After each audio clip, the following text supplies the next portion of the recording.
Assalamualaikum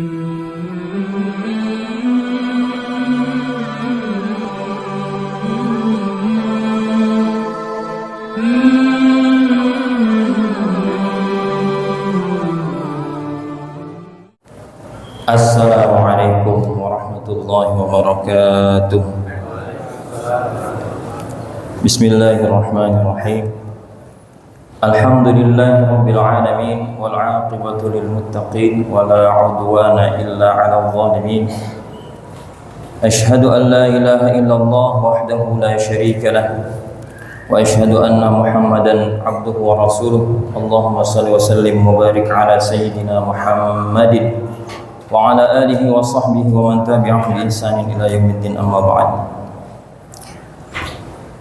Bapak-bapak, ibu-ibu, adik-adik jamaah salat Isya dan salat tarawih yang dimuliakan Allah Subhanahu wa taala. Kita bersyukur pada Allah Subhanahu wa taala di malam hari ini Allah masih senantiasa memberikan nikmatnya kepada kita, nikmat iman, Islam, nikmat sehat walafiat, dan juga diberikan kita kekuatan, taufik untuk hadir sholat Isya berjamaah.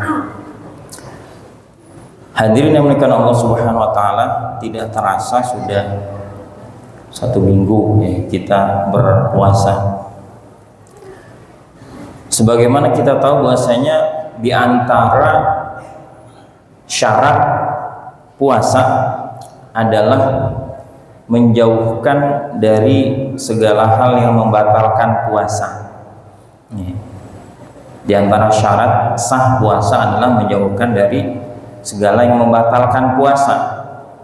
Kita sudah sering dengar apa saja yang membatalkan puasa, seperti makan, minum, muntah, ya, dan yang lainnya. Yang jadi pertanyaan adalah apakah kemarahan, amarah ini bisa membatalkan puasa?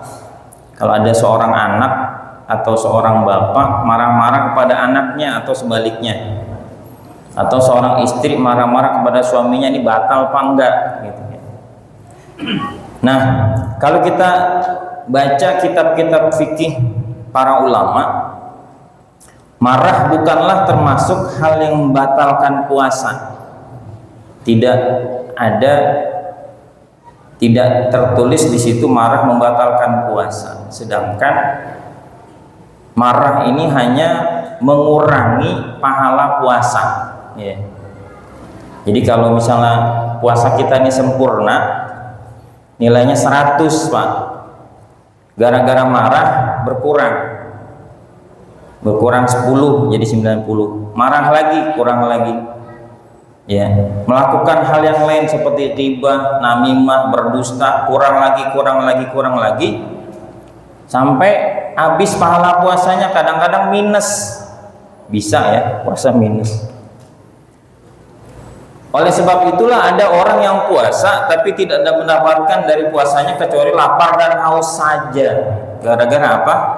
Dia puasanya sah, nggak makan, nggak minum, ya, tidak berhubungan suami istri, tapi dia melakukan hal yang lain seperti ghibah, namimah, ngomel-ngomel, marah, ya. Maka kata Rasulullah SAW, as-siyamu junnatun. Kata Rasulullah, puasa itu perisai, penghalang. Perisai itu kan kalau orang perang menghalangi dari tombak, panah, pedang.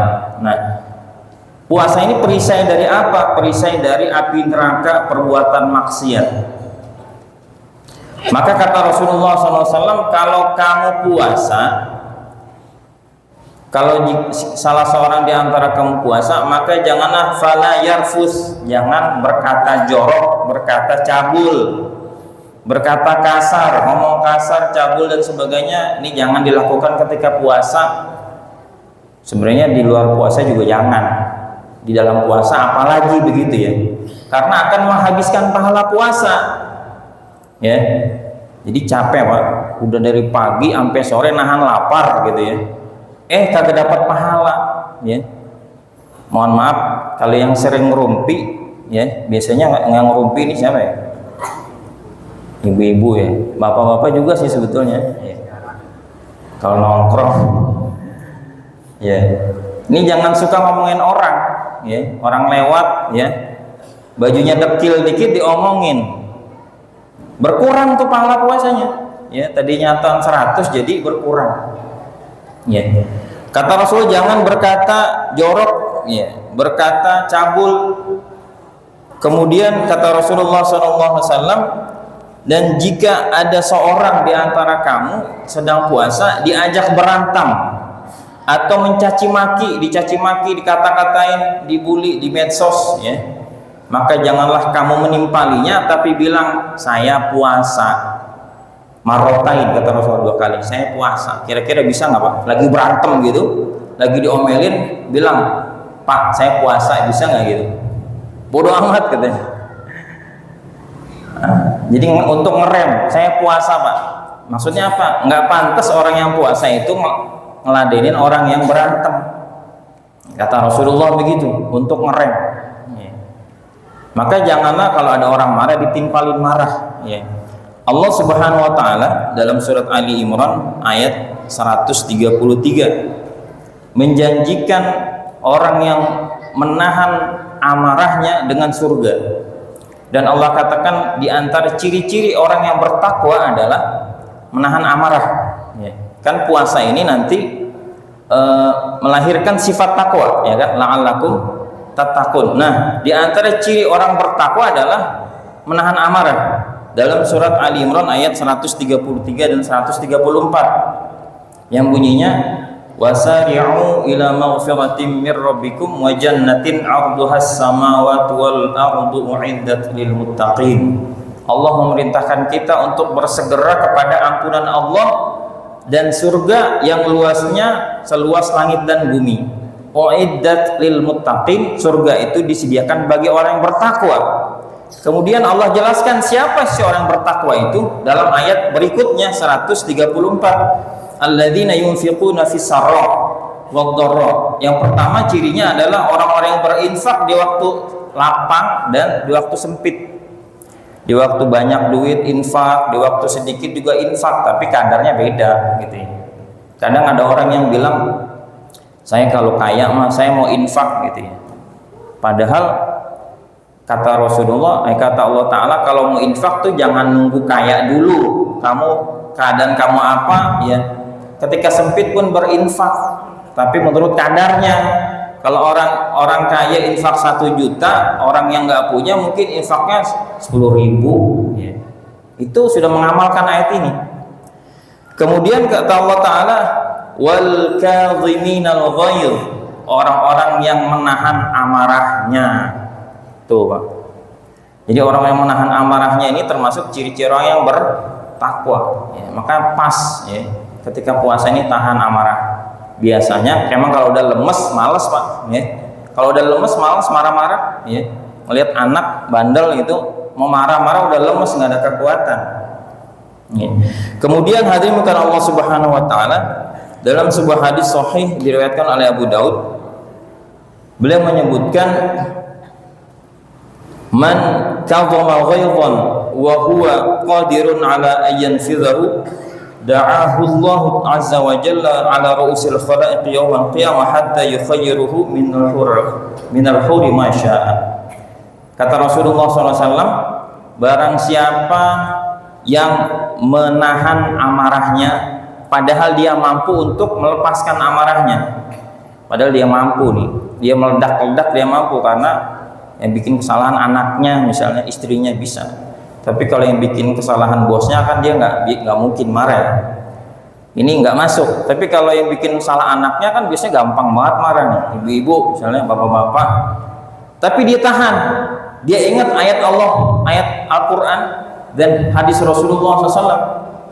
Maka kata Rasulullah SAW, nanti di hari kiamat dia akan dipanggil dan dia disuruh milih bidadari yang dia sukai. Berapa yang disukai silakan dipilih gitu ya.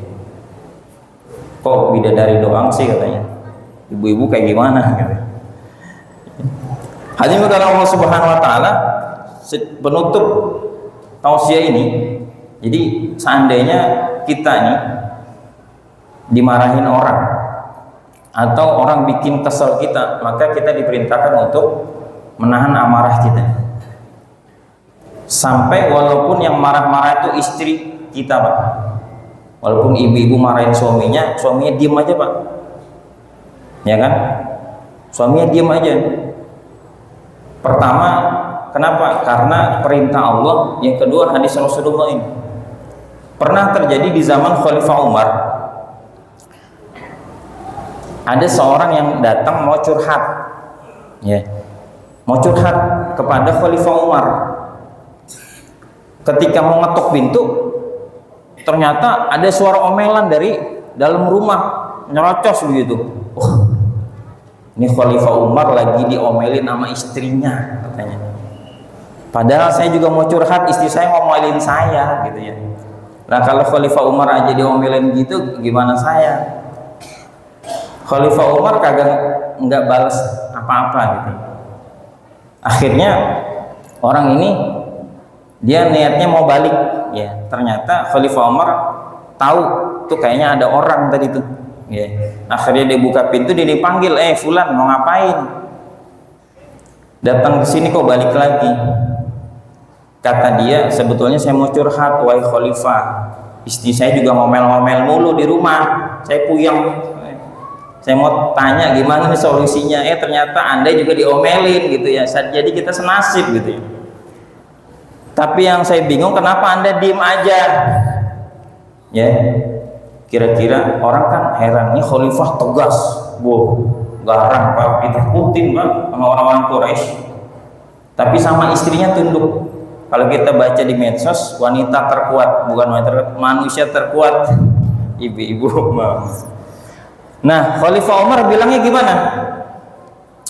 Kata beliau, bagaimana saya tidak bisa bersabar karena dia telah menanggung banyak beban. Istri itu udah nanggung banyak beban. Dia masakin juga, bikin roti juga, dulu bikin roti. Ya kalau sekarang ngurus anak, ya kan, nyusuin, masak, ngepel, nyuci semuanya, masya Allah. Jadi bagaimana saya nggak bersabar? Jadi saya sabar aja dah begitu. Jadi kira-kira kalau bapak-bapak dimarahin istrinya, diem apa ngebales, Pak? Diem aja, Pak. Nanti balasannya apa? Balasannya apa? Surga. Kata Rasulullah, la taghdab wa lakal jannah. Tapi ibu-ibu jangan juga marah, Bu. Kenapa? Karena ketika ada seorang yang dimarahin dan dia nggak balas kemarahan itu, ya tadi hadisnya, padahal dia mampu untuk membalasnya, nanti di hari kiamat Allah berikan bidadari, suruh pilih bidadari, ya. Jadi jangan marah-marah dah, gitu ya. Jadi mumpung bulan Ramadan, tahan amarahnya. Tadinya mau marah, ya Pak nggak jadi Pak, saya jadi nggak jadi marah, saya lagi puasa, ya. Mudah-mudahan Allah Subhanahu wa Ta'ala berikan kita taufik, kekuatan untuk bisa menahan amarah kita, baik di dalam Ramadan maupun luar Ramadan, sehingga Allah jadikan puasa kita ini puasa yang berkualitas, dan mudah-mudahan di akhir Ramadan Allah jadikan kita orang-orang yang bertakwa. Demikian dari saya, mudah-mudahan bermanfaat. Wabillahi taufiq wal hidayah. Assalamualaikum warahmatullahi wabarakatuh.